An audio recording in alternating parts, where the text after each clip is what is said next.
Во последните 24 часа се направени 1272 тестирања, а регистрирани се 180 нови случаи на COVID-19, во Скопје 109, во Куманово 26, во Штип 15, во Тетово 12, во Гостивар 8, во Гевгелија 2, во Дебар, Струга, Велес, Битола, Охрид, Валандово, Свети Николе и Неготино по еден нов случај.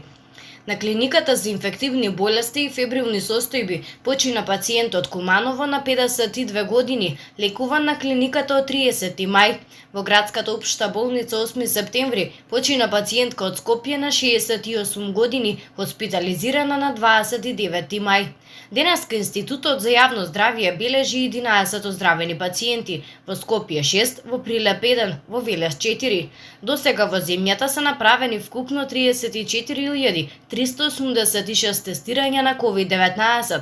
Од вкупниот број направени тестови во изминатото деноноќие, 16 теста се во рамките на скринингот во градинки во Штип, нема позитивни резултати на COVID-19.